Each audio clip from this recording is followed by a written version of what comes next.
أعوذ بالله من الشيطان الرجيم. بسم الله الرحمن الرحيم. الحمد لله والصلاة والسلام على رسول الله وبعد. السلام عليكم ورحمة الله وبركاته. رب اشرح لي صدري ويسر لي أمري واحلل عقدة من لساني يفقهوا قولي.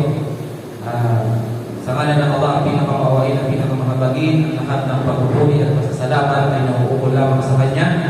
Nawa ang Kanyang pagpapatang kapayapaan ay sa ating mahal na Propeta Muhammad sallallahu alaihi wasallam, sa Kanyang mga pamilya, sa Kanyang mga sahabat at sa lahat ng mga Muslim na tumatahan sa matuwid na landas hanggang sa huling araw. Sa muli mga kapatid, Assalamualaikum warahmatullahi wabarakatuh. Bilang pagpapatuloy ng ating pagdalangay patungkol sa hadith ay magbabalik muna tayo sa mga nakuha natin mga aralin ng mga nagdaang linggo. So, alhamdulillah, nakuha natin patungkol sa mga hadith ng Propeta Muhammad sallallahu alaihi wasallam patungkol doon sa pag-iingat ng dila. Alhamdulillah, kabilang na riyan binanggit ng Propeta sallallahu alaihi wasallam, innal 'abda la yatakallamu bil kalimati min ridwanillah la yulqi laha balan yarfa'u Allahu biha darajat, wa innal 'abda la yatakallamu bil kalimati min sakhatillah la yulqi laha balan yahwi biha fi jahannam. So yung isang alipin ay maaaring makapagsalita ng mga salita na hindi niya ito binibigyan ng halaga, subalit ito ay nagtutulot ng pagkakagod ni Allah subhanahu wa ta'ala at nagiging sanhi ng pagtaas ng kanyang antas sa Allah subhanahu wa ta'ala.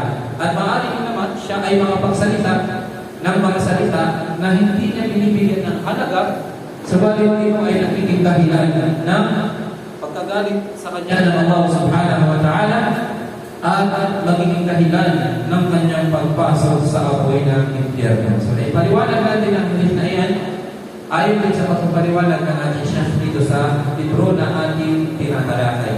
At ganoon din yung hadith ng Propeta sallallahu alaihi wasallam, man kana yu'minu billahi wal yawmil akhir falyaqul khairan aw liyasmut. Sino man ang sumasampalataya kay Allah at sa huling araw, siya'y magsalita ng kabutihan o di kaya ay manahimik na lamang. At gayon din yung hadith na binanggit ng Propeta sallallahu alaihi wasallam, ma min qaumin yajlisuna majlisan la yadhkuruna Allah fi illa kanat alaihim hasratun yawm al-qiyamah wa in dakhalu al-jannah. So nabanggit natin yung hadith ng Propeta sallallahu alaihi wasallam na kanyang sinabi, walang ma min qaumin yajlisuna majlisan, walang grupo ng mga tao na umuupo sa isang pagtitipon na hindi nila ginumita rito ang Allah subhanahu wa ta'ala illa kanat alayhi masratun yawm al-qiyamah. Maliban na lamang na ito ay magiging pagsisisihan nila ang mga oras na yun sa araw ng paghuhukom wa in dakhalul jannah, kahit pa sila ay nakapasok na sa paraiso na Allah subhanahu wa ta'ala. At gayon din natalakay din natin yung hadith patungkol sa sinabi ng Propeta Muhammad sallallahu alaihi wasallam, majtama'a qawmun fi baitin min buyutillah yatluna kitab Allah wa yatadarasunahu bainahum illa nazalat alaihim as-sakinah wa ghashiyatuhum ar-rahmah wa haffathum al-malaikah wa dhakarahum Allah fi man 'indah. So walang grupo ng mga tao ng mga kamusliman na nagtitipon-tipon sa mga bahay tulad ng bahay ng Allah subhanahu wa ta'ala. Always pag-ikutin mo sa mga bahay tulad ng bahay ni Allah, sa mga masjid. Yasluna kitab Allah, pinag-aaralan nila ang aklat ng Allah subhanahu wa ta'ala. Binabasa nila ang aklat ni Allah, wa yatadarasunahu bainahum, pinag-aaralan nila ito, ang aklat ni Allah sa pagitan nila, illa maliban nazalat alaihim as-sakinah, bababa sa kanila ang kapanatagan. Wa ghashiyatuhum ar-rahmah, at babalutin sila, mapapasa kanila yung awa ng Allah subhanahu wa ta'ala. Wa haffathum al-malaikah, babalutan sila ng mga anghel, ng pagpag ng mga anghel, babalutan sila ng mga anghel. Wa dhakarahum Allah fi man 'indahu, at binabanggit sila ng Allah subhanahu wa ta'ala, ang mga Muslim na ito na nasa loob ng masjid, nag-aaral, nagbabasa ng Quran, ipinagmamalaki sila, binabanggit sila ng Allah subhanahu wa ta'ala sa sino man nasa piling ng Allah subhanahu wa ta'ala. Marami-rami na yung hadith na nabanggit natin. At nabanggit natin yung patungkol sa sinabi ng Propeta sallallahu alaihi wasallam, man jalasa fi majlisin faqadra fihi lagatuhu faqala qabla an yaquma min majlisihi dhalik subhanallah wa bihamdihi ashhadu an la ilaha illa anta astaghfiruka wa atubu ilayk illa qulila lahu ma kana fi majlisihi dhalik. Sinabi ng Propeta sallallahu alaihi wasallam na sino mang umupo sa mga pagtitipon at naparami ang kanyang pagsasalita, o di kaya meron siyang pagkakasala pagkukulang habang siya ay nagsalita, faqala, subalit siya ay nagsabi, qabla an yaquma min majlisi, bago siya tumayo sa pagtitipon na iyon, subhanallah wa bihamdik, kalwalatian sa iyo o Allah, at ang pagpupuri ay sa iyo, ashhadu an la ilaha illa ant, ako ay sumasaksi na walang ibang Diyos maliban lamang ikaw ya Allah, astaghfiruka wa atubu ilayk, ako ay humihingi ng kapatawaran at nagpabalik loob sa iyo. Illa ghufira lahu ma kana min ajli dhalik. Pag pinanggit niya ito, patatawarin sa kanya ng Allah subhanahu wa ta'ala ang anumang kanyang pagkakamali, pagkukulang at pagkakasala habang siya ay nasa upuan na iyon o habang siya ay nagsasalita. So di ba, second natin ito dapat ma-memorize. No? Subhanakallahumma wa bihamdik, ashhadu an la ilaha illa anta, wa astaghfiruka wa atubu ilayk. Jamil na memorize mo? Okay, masya Allah. Sige, Jamil. Bismillah.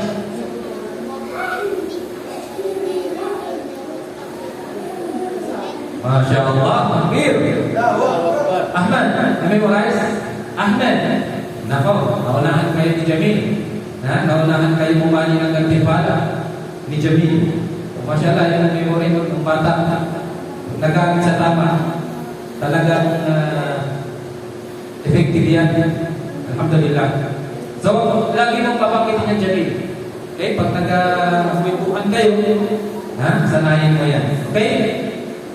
So, yun yung hadith, no? Nabanggit. Pag tayo nag-uusap, pag-ibig natin yan pagkatapos natin mag-usap. Inshallah. Okay. No, last, nabanggit natin yung kahalagahan. Sa majlis pa rin ito. Yung mga naman ng hadith, patungo sa pag-iingat ng dila. Di po ba?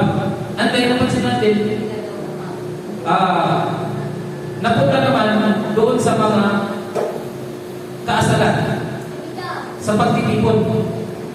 Sa majlis, pag tayo nakaupo, nag-uusap-usap, ano yung mga dapat at hindi dapat na gawin. Alhamdulillah. Sa mga kinakasama rin natin, sa mga kahalubilo natin, paano ba? Sino ba dapat yung kinakasama natin? So, nabanggit natin mga halin na yan, noong nakaraan, linggo. Tama?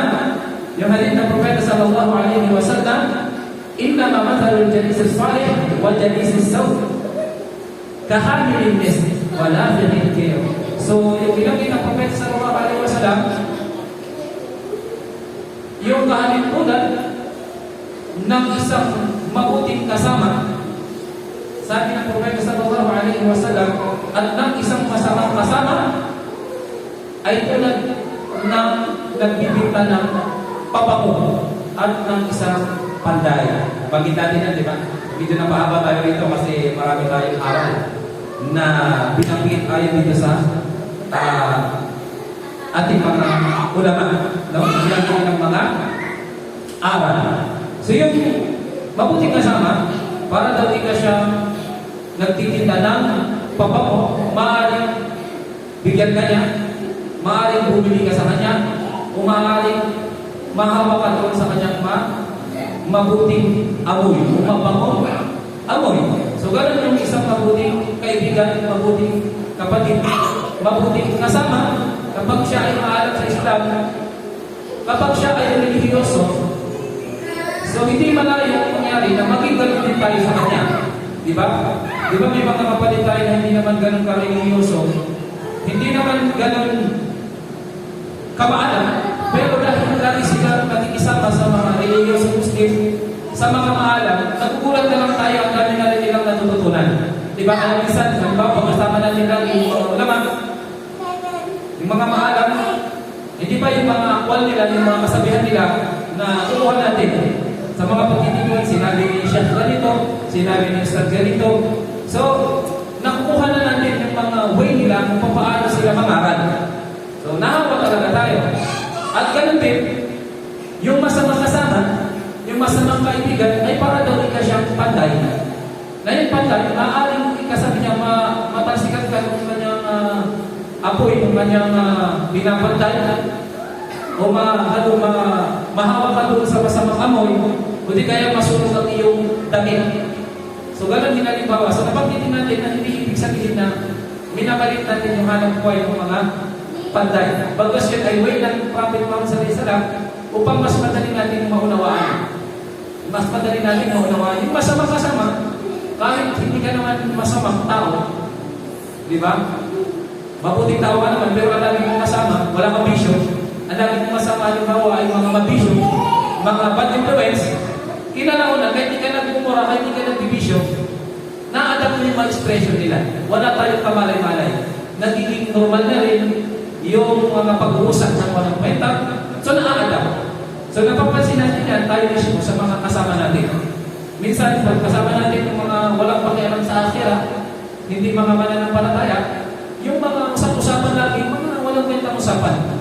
Laging starry din yung buhay ng iba. Diba? Yung issue ng iba. So, wala kang aasahang kabutihang mapupukan sa pag-uusap ninyo.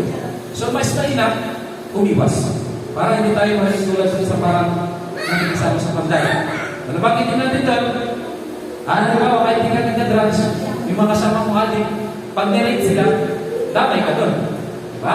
Pag nirate sila, damay ka doon. Di ba pwede ipangatmeran na diyan kung magamit? Sabihin sa inyo, pulis, bakit ka sumasama sa kanila? Inaintindihan natin, mahaba.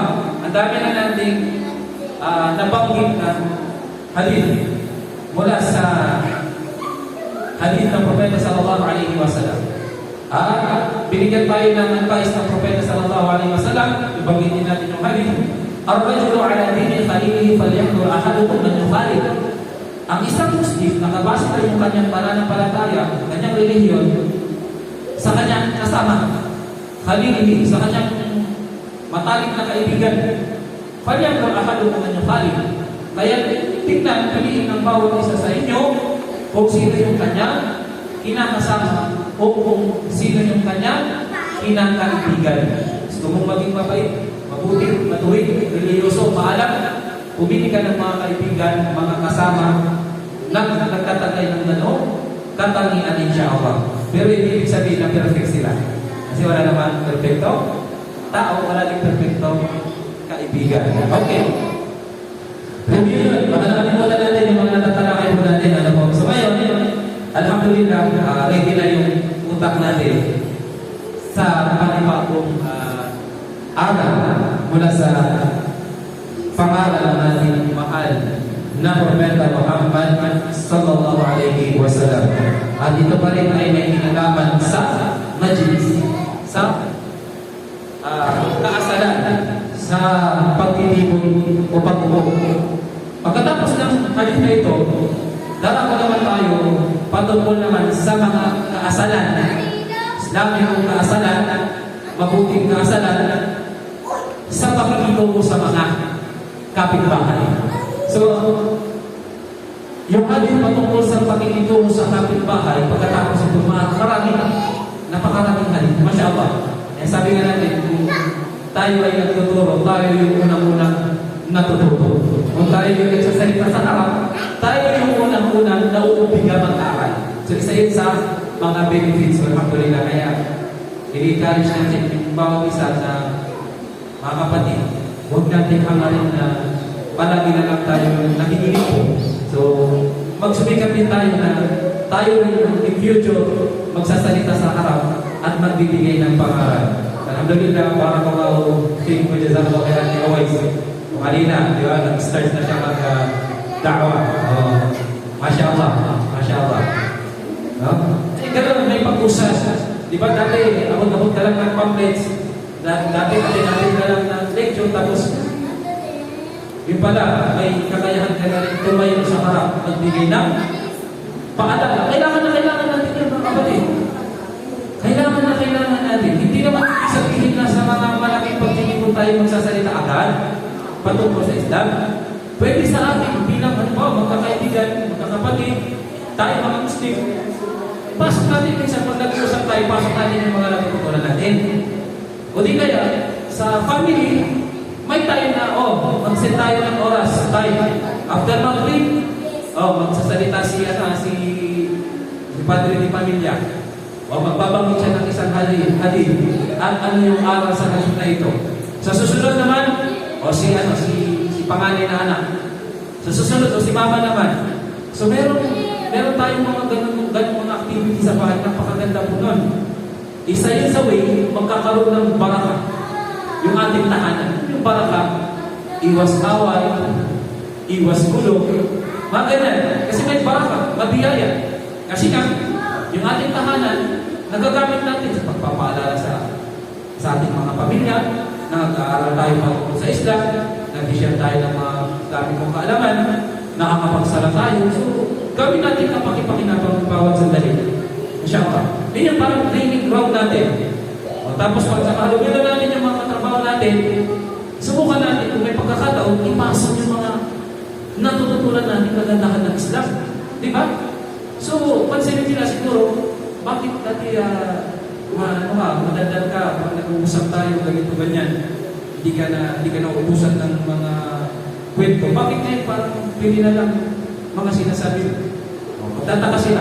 Kasi sabihin mo, natutunan ko na ganito.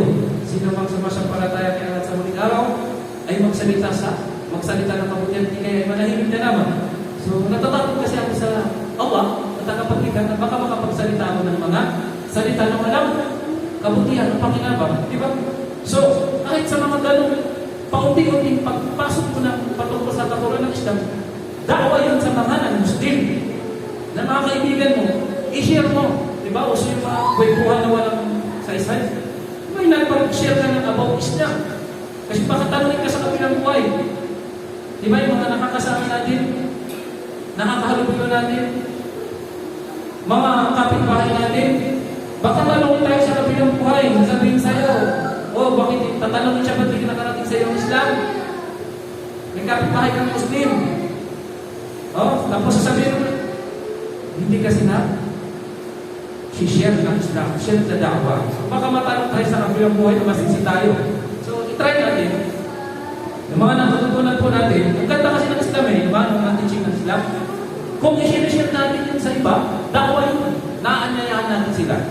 Baliguan ni walang ayat. Sabi ng Propeta sallallahu alaihi wasallam, magparating kayo patungkol sa ating kahit isang talata. Hindi kailangan maging napakagaling mo, memorize mo sa iyong Bukhari wal Muslim.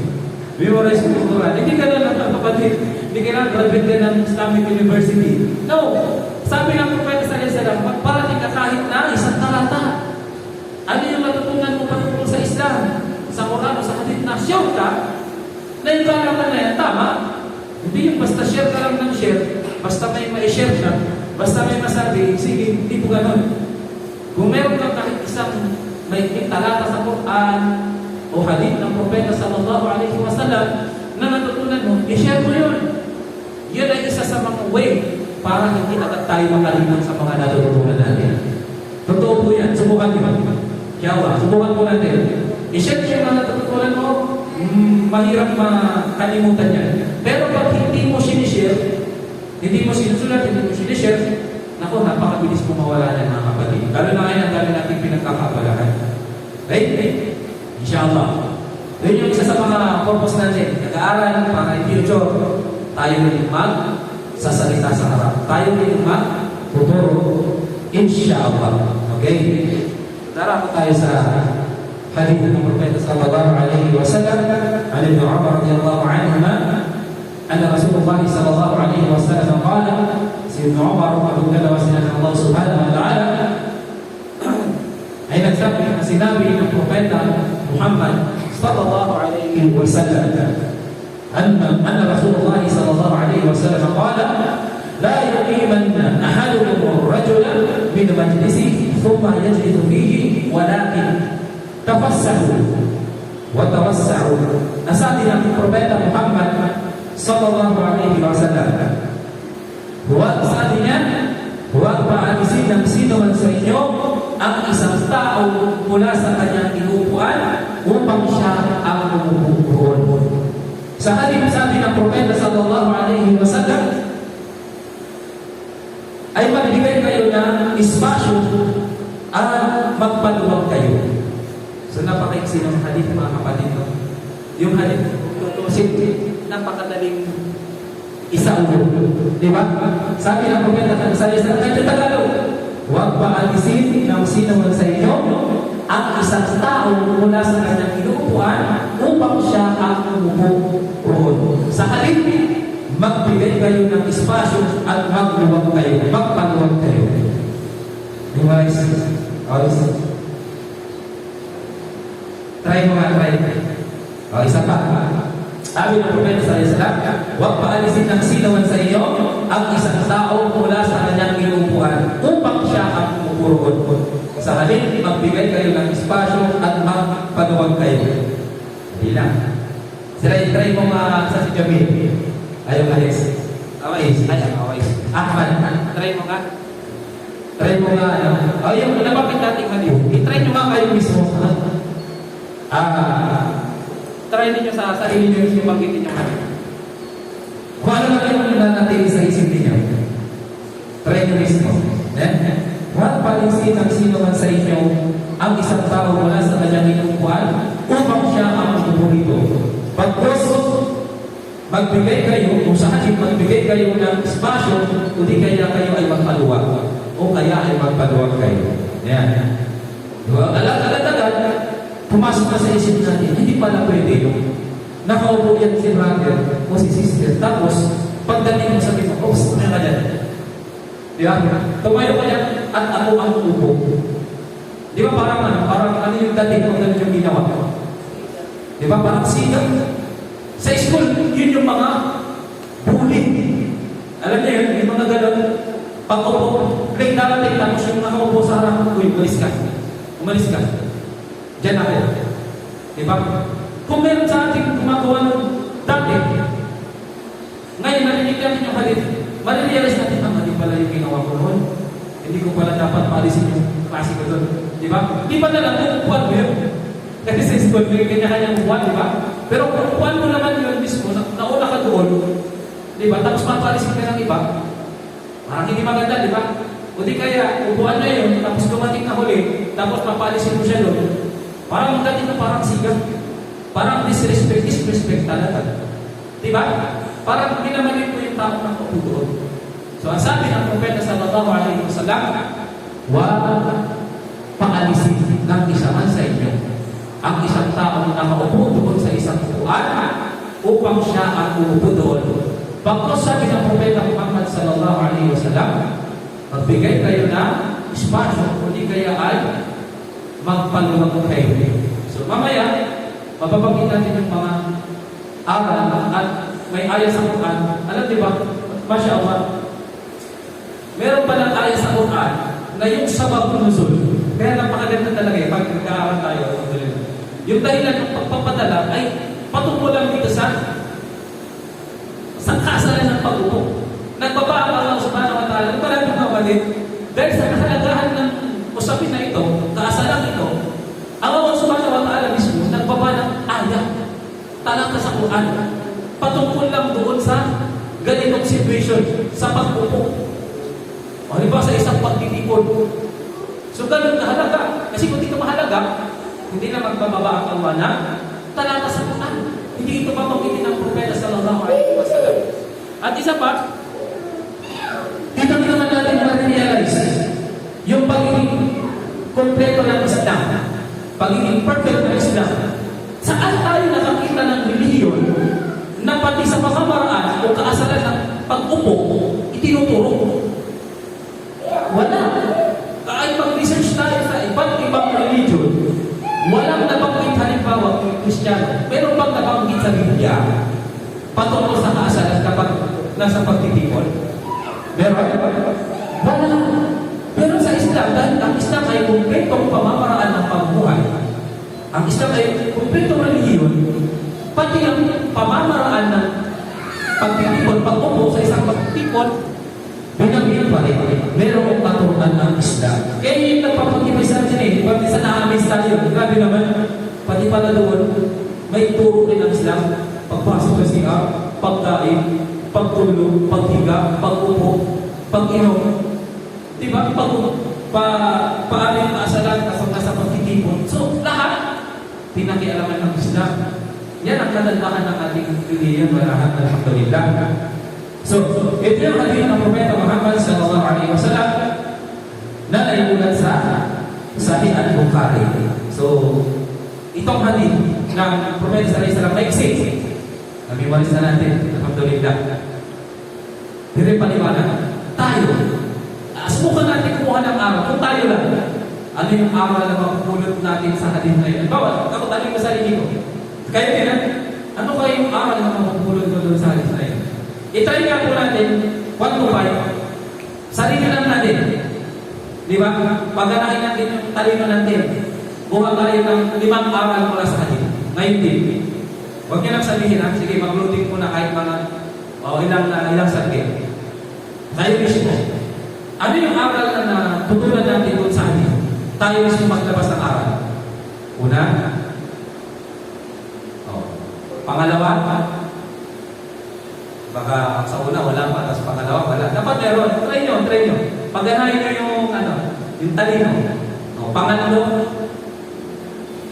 meron na abot ba ng 3? Pang-4, abot ba ng 4? Pang-5, kung umabot ka sa 5, Masya Allah, medyo matalas-talas yung memory. Pero minsan, doon pa lang tayo sa una, pangatlo, tapos na, di ba? Wala lang tayong maisip. Di ba? Ganun tayo kasi napakalimitado, no? Kaalaman na meron tayo. Pero kung ipinaliwanag ka ng ating mga ulama, doon na tayo maaamig.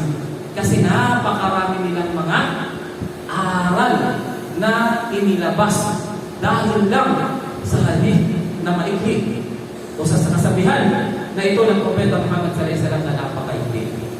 Kaya isa yan sa miracle ng Propeta sallallahu alaihi wasallam. Siya ay pinagkaluban ni Allah ng talento, kakayahan, talino, na kapag siya ay nagsalita ng isang maikling pangungusap, yung aral doon ay napakarami.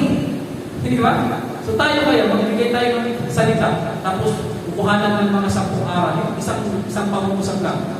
Di ba? Magsalita tayo, isang isang pangungusap. Hindi natin kaya, ang hirap mag-isip. Pero ang Propeta sallallahu alaihi wasallam, nagsasalita siya ng kahit maikling salita, ay napakaraming aral yung mapupulot dito. Ang lahat ng gawain ay nakaayon sa niya, pinamalaman ng niya. Diba? Doon pa lang, ang dami na eh. Diba? So sabi nila, ang dami mga aral. Mapanggitin natin yung ilan dito, and then mapanggitin natin yung mga ilan sa mga kasabihan, pagpapaliwanag ng mga salaf, hadith. And then, mapanggitin din natin yung mismo nasa aklat. Kasi alam nila, hindi lang tayo mismo dito sa aklat kumukuha ng aral.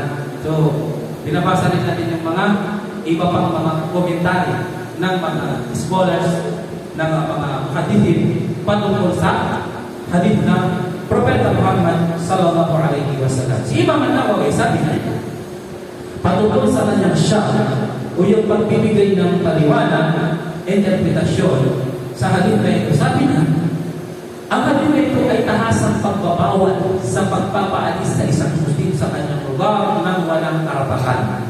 Direct agad, di ba? Pagpabawal na paalisin mo ang isang Muslim, kahit pa hindi Muslim, sa kanyang lugar ng walang karapahan. Nauna siya dyan sa upuan na yan, dumating ka, halimbawa sa masjid, di ba, limitado lang yung upuan, dumating siya ng maaga, kasi gusto niya makaupo, yung likod niya, tapos late, dumating yung simulan, tapos mapalisin niya yung nauna, di ba? Doon pa lang, tahasang pagbabawal ng Propeta sallallahu alaihi wasallam, hindi pwede gawin yun. Tapos na agad, direct, yung aral. Sabi niya, tahasang pagbabawal, no? Na pagpapaalis ng isang Muslim sa ibang tao na nakaupo doon sa kanyang lugar nang wala siyang karapatan pagtulog. Walang Ibang usapan naman yung karapatan mo yun. Halimbawa, yung kuha ng teacher sa classroom. Nauna yung estudyante.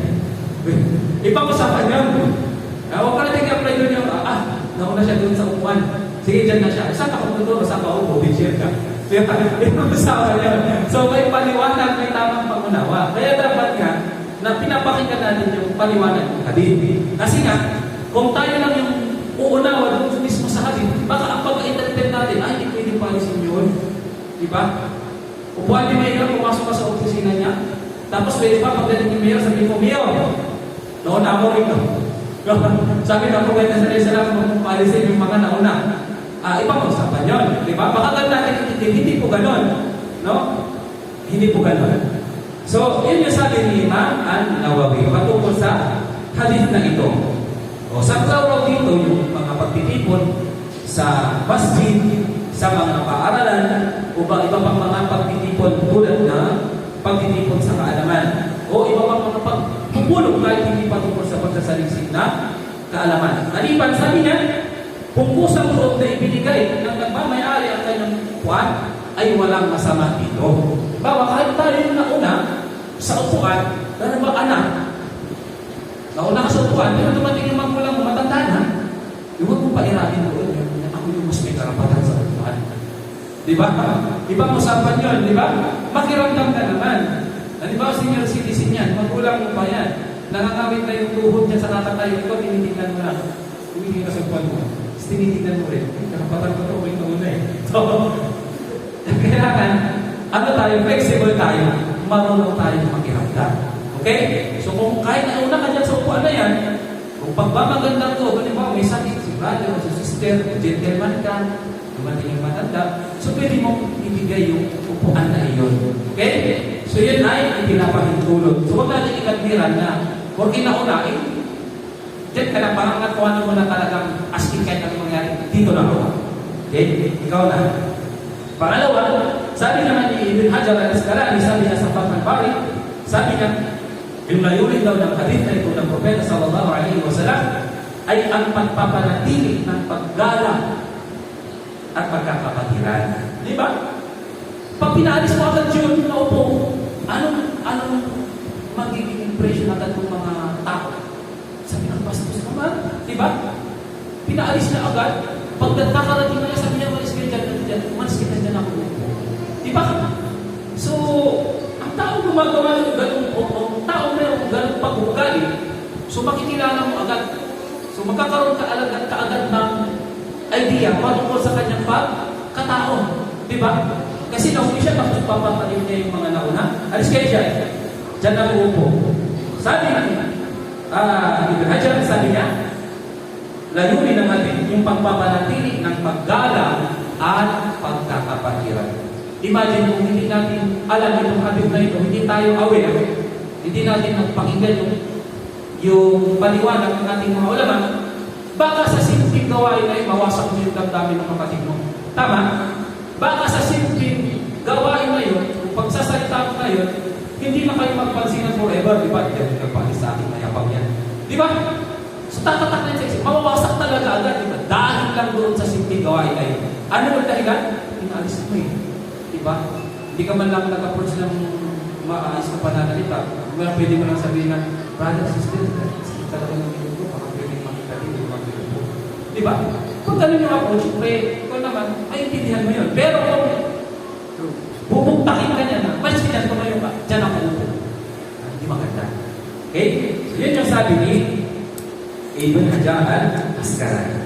Tapos sabi, merong ayah sa Quran, binanggit ng Allah subhanahu wa ta'ala itong ayah na ito. Ito yung binabanggit natin kanina. Patungkol ito sa topic natin. Patungkol ito sa topic natin. Pagkaraang sabihin yun ni Ibn Hajar, ay binanggit niya yung ayah sa Quran. Masya Allah. Pero dito sa shares niya, binanggit niya lang yung ayah. And then sa tafsir ni Ibn Kathir, yung manufasir natin, yung sabab nuzul, yung dahilan kung bakit ipinadala yung ayah, pinaliwanag naman nila. Alhamdulillah. So yung ayah na ito, sabi na Allah subhanahu wa ta'ala, sabi na, Ya ayyuhalladhina amanu. Pag sinabi, Ya ayyuhalladhina amanu, ang ina-address ni Allah ay ang mga mananampalataya. Ang mga mananampalataya, ibig sabihin mga Muslim. Tayo. Ano sabi ng Allah subhanahu wa ta'ala? Idha qila lakum tafassahu fil majalis fafsahu yafsahillahu lakum wa idha qila famsuzu yarfa'illahu alladhina amanu minkum alladhina utul ilma darajat wallahu bima ta'maluna khabir. Ang sabi ng Allah subhanahu wa ta'ala, o kayong mga sumasampalataya, o kayong mga Muslim, magbigay kayo ng puwang sa mga pagtitipon. Bigay kayo ng puwang sa mga pagtitipon. At papaluwagin ng Allah subhanahu wa ta'ala para sa inyo. At kapag sinabi sa inyo, tumayo kayo, ay tumayo kayo. Itinataas ng Allah subhanahu wa ta'ala ng antas ang mga sumasampalataya sa inyo at silang mga pinagkaluban ng kalangan. At si Allah subhanahu wa ta'ala ay ganap na nakababatid sa lahat ng inyong mga ginagawa. Ano yung ulit? Paano ito pinaliwanag? Ano yung dahilan kung bakit ito itinababa ng Allah subhanahu wa ta'ala? Ito yung kwento. Ito yung dahilan ng pagpapababa ng ayat na ito. Sinabi sa tafsir ni Ibn Kathir at saka ni Imam At-Tabari, ito yung mga kilalang mga mufassir nagtatafsir, bibigay ng paliwanag sa mga talata ng Allah sa Quran. Sabi nila, ang Propeta sallallahu alaihi wasallam, yung panahon ng Propeta sallallahu alaihi wasallam, ay nakaupo daw sa isang majlis. Nakaupo siya sa isang majlis. Sinabi majlis, yung pagtitipon. Kasama yung kanyang mga sahaba. At tumating ang ilang mga lumahok sa mga labanan, tulad ng labanan ng Badar. So, kabilang sa mga first na ghazwa o yung igmaan na naganap sa kasaysayan ng Islam sa Battle of Badar. So, tumating sila. Nahuli sila. Okay? At dahil siksikan na yung pagtitipon, nahirapan silang makahanap ng mauupuan. Itong mga sahaba na ito na nahuling dumating, na itong mga ito ay mga nakalahok pa sa mga naunang mga gazwa, tulad ng gazwa ng Badar. Di ba? Pagka sa atin, mga legendary, di ba? Ano ba yung tawag sa mga sundalo ng mga naunang veteran? Mga veteran. Di ba? Dumating yung mga veteran, dumating mga seniors natin. Di ba? Tapos, sa pagtitipon na yun ang Propeta sallallahu alaihi wasallam, sa majlis na yun, siksikan na. So, siksikan yun sa pagtitipon at nahihirapan silang makahanap ng kanilang mapipwestihan o mauupuan. At ang ilan sa mga naroroon ay hindi agad nagbigay ng buwang para sa kanila. So, siksikan na daw. At kaya yung mga nakaupo, hindi na sila wala nang buwang. Hindi na sila nagbigay ng buwang para sa kanila. Dahil doon, ibinaba ni Allah subhanahu wa ta'ala yung talatang ito sa Quran upang turuan ang mga mananampalataya ng tama asal sa mga pagtitipon. Na kapag hinihili silang magbigay ng buwang, dapat silang sumunod ng maluwag sa kanilang kalooban. Dapat sila sumunod ng maluwag sa kanilang kalooban. Ang ilan sabi doon sa ilang salaysay, ang ilan daw doon ay tumayo upang makaupo ang mga bagong dating na may karapatan. At ang talatang ito sabi ay nagpapatibay sa pagsunod sa gayong utos. Ito ang binanggit ng marami sa mga mufassirin. So ano ang ibig sabihin ng talatang ito? Sabi ni Ibn Kathir, hindi mahihimay niya yung paliwanag. Sabi niya, tafassahu, nangangahulugan, sabi niya, magbigay ng puwang sa inyong mga kapatid sa pagtitipon. Hindi yung i-upuan mo lahat. Alam mo yung puwang, halimbawa, yung upuan mo, halimbawa doon, kasya ka naman mag-isa doon. Pero yung way ng pag-upo mo, humiga ka na. Diba? Inoccupy mo na lahat. Diba? Imbis na makaupo pa yun, diba? Halimbawa, upuan natin na yung mahaba, kasya yung tatlo. Pero umupo ka doon, nakakayang ka na doon, ikaw lang. So hindi ka nagbibigay ng puwang. O di kaya dito, di ba, kasi yung marami, pero ilan lang kayo, ilan lang na, 8 lang kayo, nakaupo, pero lahat kayo nakasite, nakadi-4. Di ba, o yung iba nakahiga pa? Nakaganyan. So, di ba, parang akala natin normal lang yun. Hindi, may katuruan ang Islam. Di ba? Minsan nga kahit sa isang upuan ng maliit, kasya nga tayo eh. Diba? Pero pag yung pag-upo ng isa, hindi maayos, naupo tayo niya lahat. Kaya sinasabi natin minsan, pag may nakaupo na hindi tayo makaupo, pero may space pa lang, gusto ka maayusin mo yung upo mo. Diba? Magbigay ka naman ng puwang. Hindi mo nabili yung lahat ng space. Diba? Kahit pa-VIP ka. So sabi na utos, tafastaw, magbigay kayo ng puwang. Kaya tayo, kapag nakapagpis tayo mga kapatid, at halimbawa may space pa naman, kung ganito maluwang, walang problema. Pero yung, alam ko na naman, baka di ka lang umuso, para makaupo naman yung iba, ay ibang usapan na yun. Di ba? Parang napaka-careless mo naman. Di ba? May space pa, usog din kunti. Sasala ka, di ba? Pag wala ng space, pwede yung umusog ka kunti. Paano pa kayo sa mga ibang pagkakikot siya? Alhamdulillah, di ba? Yan sabi nito kasi yung kahulugan, tapasaw, magbigay kayo ng puwa. Sino yung ikaw sa mga sahaba? Pag may mga pagtitipon, magbigay kayo na puwa. Ang gantimpala nito, yafsahillahu lakum. O, pag ginawa mo ito, imagine mo, nagbigay ka lang ng puwa. Imagine mo, Allah subhanahu wa ta'ala, napakadali para sa Allah. Yung magbigay ng gantimpala doon sa kahit maliit na kabutihan na ginagawa natin. Kapag ginawa mo yun, ang sabi na ba, yafsahillahu lakum. Ibig sabihin ay paluluwagin ng Allah ang inyong kabuhayan. Dahil lang po sa ginawa mo, ang Allah ang magbibigay sa iyo ng kaluwagan sa iyong kabuhayan. Simple-simple lang yan. Di ba nagbigay ka lang ng space? Ito kasi yung project, wala nang upuan. Pusod ka kunti, nagbigay ka ng uwang. Dahil doon dapat palaan ka na Allah subhanahu wa ta'ala. Kaya ba, di ba sa isang, yung napakita nga, mamay ya'mal mithqala dharratin khayran yara.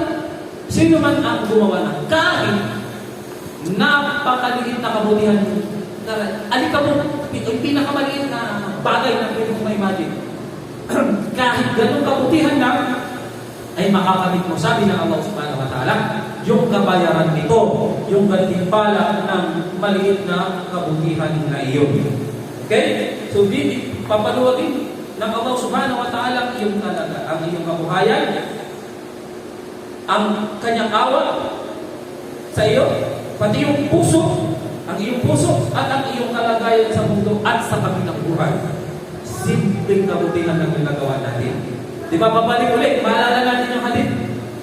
Natahkiran na, sabi ng Propeta sallallahu alaihi wasallam, natahkiran na min al-ma'ruf shay'a walau ansalta akhakan bi wajhin talqi. Sabi ng kamakala Rasul sallallahu alaihi wasallam, huwag mong ipagdahil ang kahit napakaliit na kabutihan, kahit tanlang sa pamamagitan na pagngiti mo o pagsalubo mo sa iyong kapatid na nakangiti mo, maaliwalas na pagmamahal. Yan yung kagandahan ng Islam. Wala talagang tabo. Alhamdulillah. Tapos, sabi ng Allah, sabi ng Allah subhanahu wa ta'ala, ang nangangahulugan ito na kapag inutos ni Propeta sallallahu alaihi wasallam, unang binuno sa isang pagtitipon para sa isang kapakipakinabang na layunin. Halimbawa, nung ang Propeta sallallahu alaihi wasallam, nasa pagtitipon na iyon, pag sinabi na magbigay kayo ng buwa, hindi ibig sabihin na inaalisan ng inyong karapatan. Authority yun na namumuno. Di ba? Na ang layunin doon para sa kabutihan. Yung iba, pinatayo pa. Yung iba, pinausok pa. Ibig sabihin ba, kontradict doon sa hadith na tinatalakay natin na huwag mong paalisin ang isang tao na nauna sa upuan? Hindi. Kasi may mga situation na kailangan gawin yun para magbigay naman ng pakinabang sa iba. Diba? Bilang concern naman sa iba. Diba? Hindi ibig sabihin na pinatayo kayo ay inaalisan ka ng karapatan. Kundi yung pagpapatayo kayo ng Propeta sa isang sinabi niya, umusot kayo, magbigay kayo ng puwang, o tumayo kayo, iayos niyo yung posisyon ninyo, iyon ay pagmamalasakit sa mga nahuling dumating. Naintindihan natin? So, huwag natin laging ipipilit na, hindi, nauna ako nito, karapatan ko po. So, may mga situation na kailangan talagang gawin. O, brother, kahit naman ka dyan, brother, pwede ba, gusto tayo ng konti? Pwede ba dito tayo sa harap? Di ba? Para ma-arrange. Makapwesto naman yung iba. Kasi hindi siya makasarili. Hindi lang natin iniisip yung sariling comfort natin. Na ikaw, komportante ka nga. Pero yung ibang kapatid mo naman, nanginginig na doon, nangangaling na. No? Nangangaling na. Hindi kaya, wala ka talagang pakialam. Di ba? Basta okay ka, wala ka nang pakialam sa iba. So, dinidiscourage tayo sa ganong klase ng pag-uugali. So, yan yung mga binanggit ng ating mga mufassirin. Ilan sa mga aral doon. So, nakikita natin yung kahalagahan ng kaasalan patungkol sa majlis, sa pagtitipon.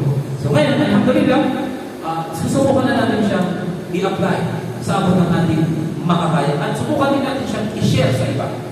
Okay tayo mismo, pag usap-usap tayo, ipasok natin, napag-aralan natin, napakinggan natin, ganito, ganyan, i-share natin para mas marami pang makinabang, inshallah, lalo na sa ating mga kapatahan.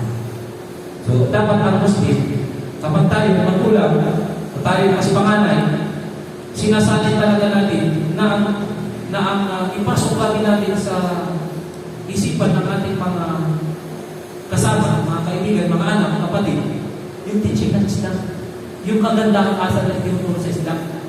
Hindi na natin kailangan kumupyak pa rin sa iba eh. Diba? Yung mga manners, mga mabubuting kaasalan na tinuturo. Nauna ang Islam, mas konkreto, mas mainam yung teaching natin kasi ang teaching natin nagmula sa Allah. Nagmula ng propeta sa Islam. Dapat yun yung ipangaral natin sa kanila. Bago natin sila bigyan ng napakaraming libro patungkol sa mga kaasalan, paano sila maging mabuting bata, unahin dapat natin yung katuruan natin sa Islam na yun ang ituro natin sa kanila. Lalo-lalo na yung pagtuturo ng tawhid. Yan yung ipapayo sa atin ng ating mga ulama. Kung gusto natin yan ba, yung mga bata, lumaki silang matuwid, lumaki silang mabuting anak, masunurin, dapat ituro natin sa kanila yung Islamic values. Ano yun? Ituro mo sa kanila, turuan natin sa kanila yung tawhid. Tapos yung mga magagandang asal sa Islam. Kasi never, sabi ng ating mga ulama, magkakaroon ng takwa, magiging masunurin sa iyo, kung magulang halimbawa, ang iyong anak, kung wala siyang takot kay Allah subhanahu wa ta'ala. Iba yung sinanay natin yung mga bata, o yung mga kapatid natin, natakot sila sa atin mismo. Iba yun. Kasi pag wala ka na, takot sila sa iyo, pag wala ka na. Ano mangyayari? Wala na. Ikaw lang naman kinakatakutan nila eh. Di ba? Kaya minsan ginagawa natin pala, andyan na si Papa, andyan na si Mama. Hindi dapat natin ginagawa yung pinaka-pangunahing dahilan ng kanilang pagkatakot pagsunod sa atin. Ang pinaka dapat natin itatak sa kanila, yung kanilang takot sa Allah subhanahu wa ta'ala. Kasi pag yun yung ipinamulat natin sa kanila, kahit wala tayo, alam nila si Allah, nakikita sila. Ikaw, pag walang CCTV sa bahay, o pag wala ka sa bahay, wala si Mama, wala si Papa, wala si Kuya, mga batang gagawin nila. Di ba?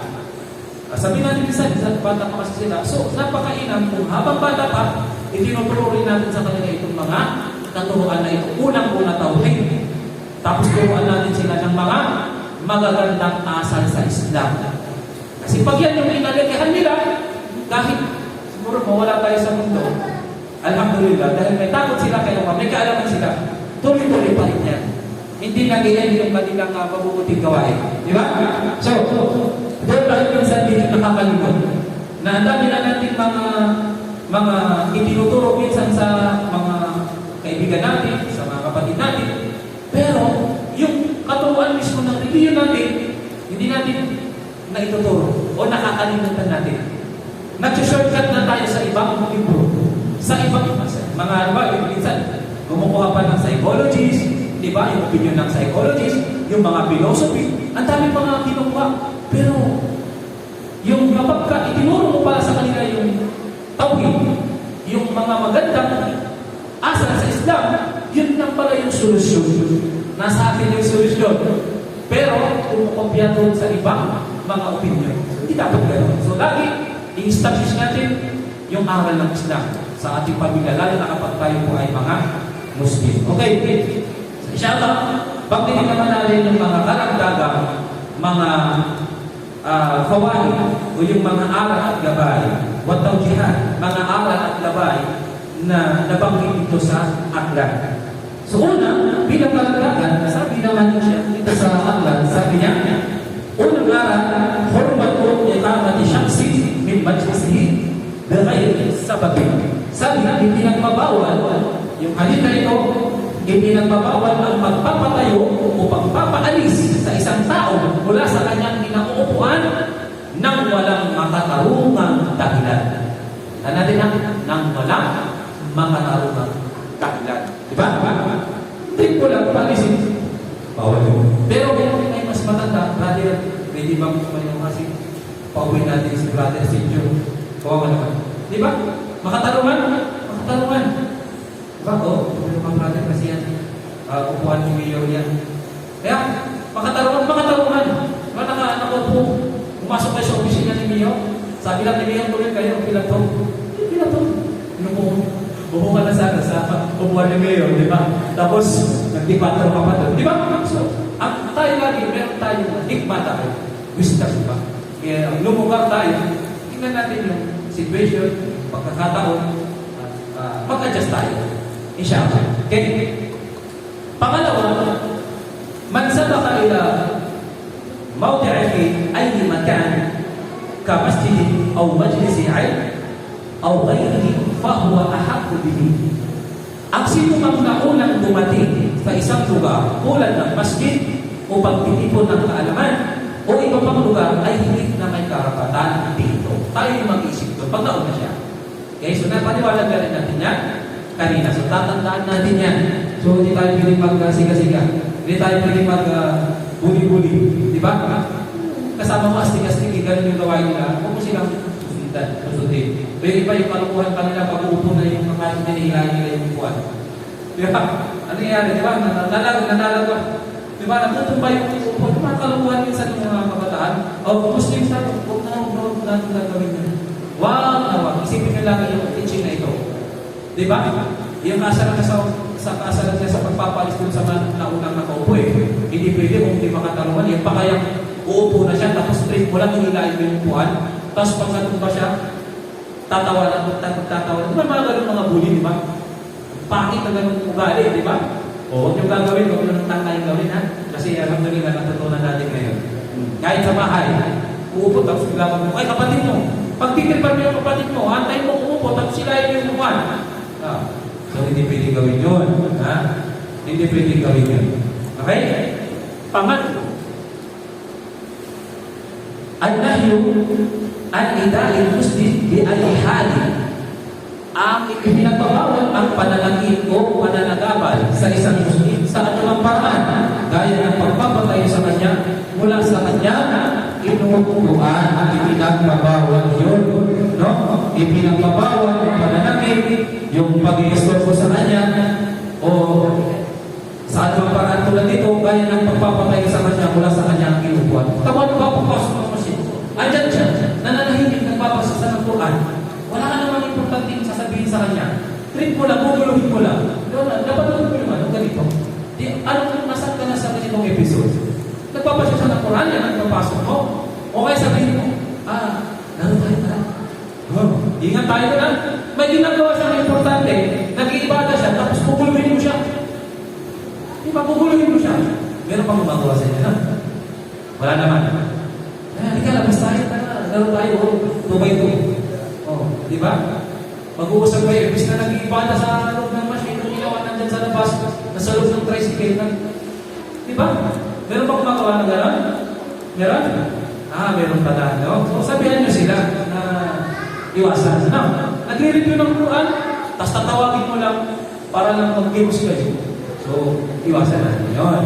Naman. No? Pag may nagaling sa'yo, Jamil, pag may nagaling sa'yo, sabihin nyo, oops, bawal yan. Di ba? Babasa ako ng Quran eh. Jamil? Okay. Pang-apat, al-haddu ala ma yahfadu at sa'ali. Hinihikayat ang lahat na nagpapanatili ng pagmamahalan. Hinihikayat ang lahat ng pagpapanatili ng pagmamahalan at pagkakaisa ng mga Muslim. Yung dahilan na yun, patayin mo siya tulad ng nabanggit natin, di ba? So, yun na hindi mo iniingatan, no? Hindi mo iniingatan yung pagpapanatili ng pagmamahalan at pagkakaisa ng mga Muslim. Kasi nga, binawasan mo yung damdamin niya di ba? Pinapaalis mo siya sa upuan niya Naging simpleng bagay lang tulad doon, di ba? Naging dahilan niya na hindi na napanatili yung magandang ugnayan sa pagitan ninyo. Markado ka na sa kanya. Di ba? Markado ka na, di ba? Punta ka lang ibang masjid kaya ganun sa gawin sa'yo. Matatandaan mo yung brother na yun. Pag nakita ulit kayo, pag diniscret sa'yo, yung brother na yun, maalala mo agad. Ay, brother na yun yung nagpaalis sa akin ng biglaan sa upuan ko, nakaupo ako. Di ba? So ganun mo siya agad na ilalarawan ng pangit. Di ba? Kaya ganun yung gawain mo, ganun ka rin niya inilarawan sa iba. So iiwasan natin yun. Okay? At ipinagbawal sa Muslim yung mga sanhi ng pagdudulot ng pagkabuti. So yun, isa yun. Isa yun. Kaya ipinagbawal sa atin ng Propeta Muhammad sallallahu alaihi wasallam. At panglima, ang karapatan ng isang tao na kaupo sa kanyang lugar ay hindi nangangahulugan, hindi na iginagalang ang mga eskola, halimbawa, ang mga taong may karangalan.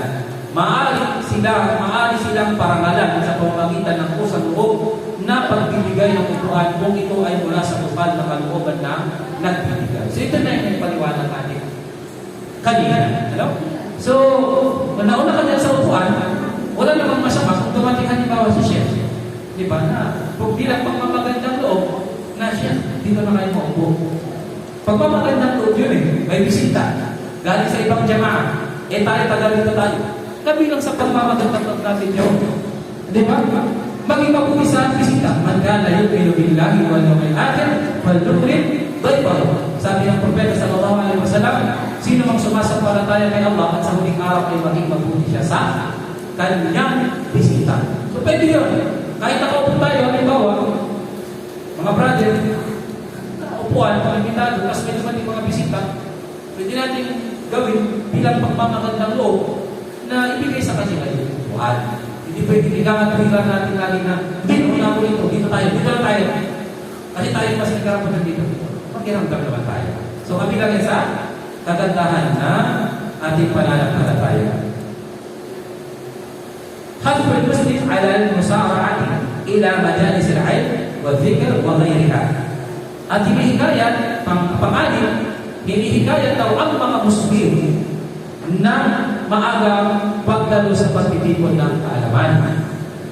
Pag-aalala sa Allah at iba pa upang makapili siya ng angkong na maupuan. Siyempre, di ba? Kung ikaw gusto mo makaupo sa maalas na upuan, wala namang problema. Agahan mo lang.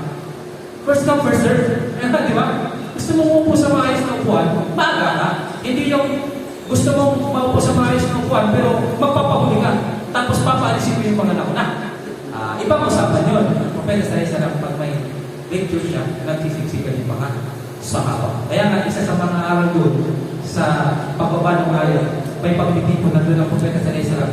Nagsiksikan na yung mga sahaba doon. Alas wala ng pabismahan yung mga nahuling bumating. Kaya, pinatayo ng Propeta sa Salam, magbigay kayo ng buwang, pinausok sila para makaupo yung iba.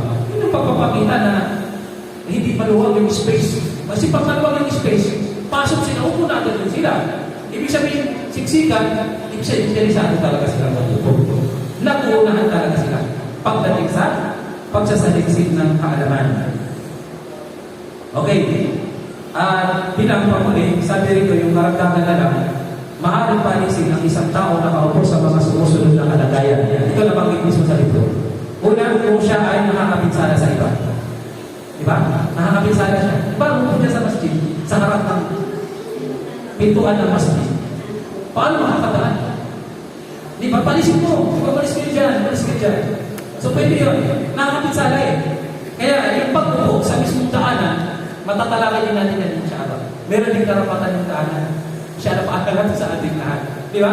Ano ba, dumadaan yan yung mga sisters, tapos nagpuntahan mo kasi yung nandito, talagang mahiya silang dumaan kasi nga, left to right, kanan kaliwa, likod harap, ay mga talagyan.